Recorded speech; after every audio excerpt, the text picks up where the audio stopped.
हमारे साथ हैं मुकेश सहनी जी, मंत्री हैं।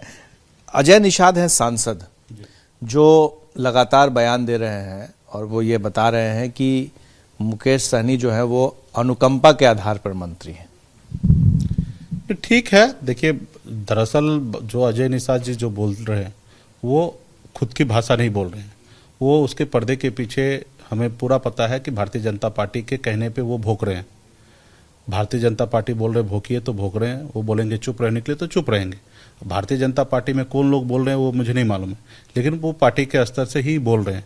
तो मुझे ये सब चीज़ पे ज़्यादा ध्यान देने की आवश्यकता नहीं है।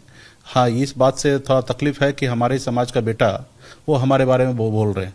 इस बात से तो हमें लगता है स्वर्गीय श्री कैप्टन साहब भी का आत्मा को ठेस पहुंचता होगा कि उनका बेटा दूसरे के कहने पे, इशारा पे भोंक रहा है। तो खैर इस बात से हमें कोई एतराज़ नहीं है, वो जो भी करना है करे।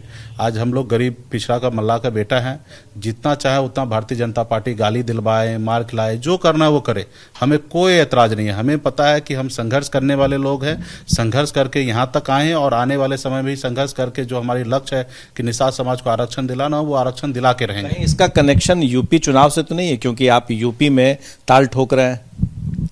कह सकते हैं कि वो लोग अभी क्या चाहते हैं, प्रेशर पॉलिटिक्स करना चाहते हैं, जो भी करना चाहते हैं वो करे, तो मुझे कहाँ फर्क गिरने वाला है। अगर वो कुछ बोल ही रहे तो उससे क्या फर्क। हमें तो पता है कि हमें जमीन पे संघर्ष करना है, लड़ाई लड़ना है, वहाँ पे कई गाली खाना है, कई जगह मार खाना है। तो ये लोग जो मारने वाले लोग हैं वो सोचे, हम तो मार खाने के लिए हम खड़े हैं, हम तो गाली खाने के लिए खड़े हैं, हम तो जमीन पे अपना काम करेंगे। तो ये देखा जा रहा है कि आपको वादा किया गया था 2 डिपार्टमेंट देने का, आपको एक ही डिपार्टमेंट मिला है, तो दूसरा डिपार्टमेंट आप ऐसे में कैसे लेंगे जब एक तरफ कह रहा है कि आप अनुकंपा के आधार पर, यानी कि आप एक पर ही संतुष्ट रहिए? ठीक है, अभी आपको भी पता है और अजय निषाद जी को भी पता है कि बिहार में जो सरकार बना वो 4 पार्टी के लेटर से सहयोग सरकार बना। तो जितना पावर 74 विधायक वाला लेटर पे जितना पावर था, उतना ही 4 वाला का भी उतना ही पावर था। और ये चारों पार्टी मिला के 123 का बहुमत पास करके और सरकार बना। अगर उसमें से चारों में से एक भी लेटर अगर नहीं मिलता तो शायद सरकार नहीं बनता। तो ये सरकार हमारी है और ये सरकार हमारी है और हमारे सहयोग से सरकार बना है, वीआईपी पार्टी के सहयोग से माननीय मुख्यमंत्री नीतीश कुमार जी के नेतृत्व में सरकार बना है। तो भला हम कैसे अनुकंपा पे? हम तो ऐसी लड़ाई लड़ रहे हैं कि अपने दम पे हम अपनी दुनिया बनाए हैं।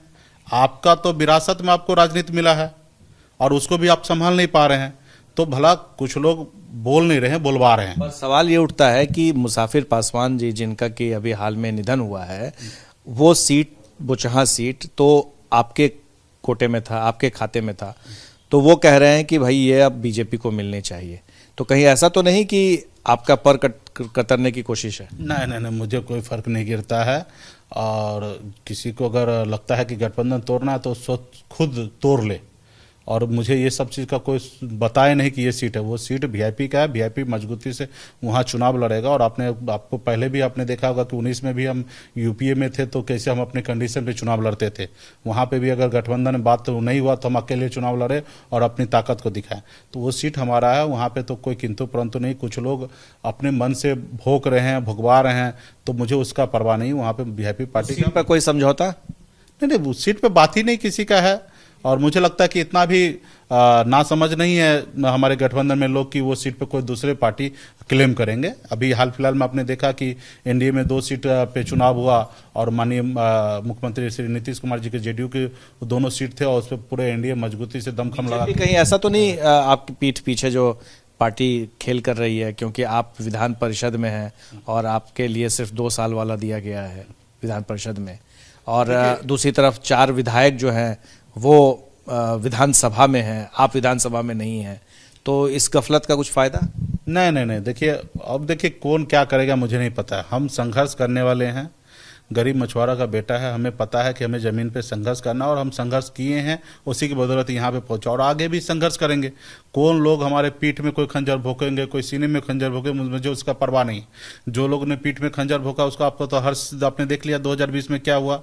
और किसी को अगर खंजर भोंकना है तो भोंके, फिर 24 में देखेंगे किसको क्या होगा।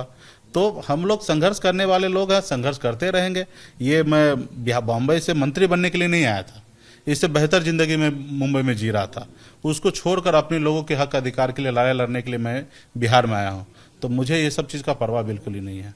एनडीए के अंदर में कुछ राजनीति चल रही है, क्या उसी का परिणाम है?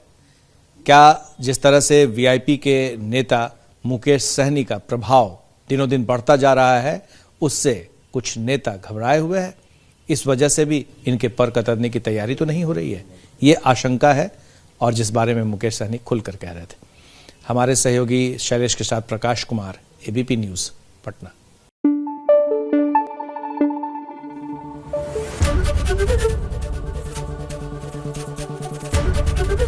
एबीपी न्यूज आपको रखे आगे।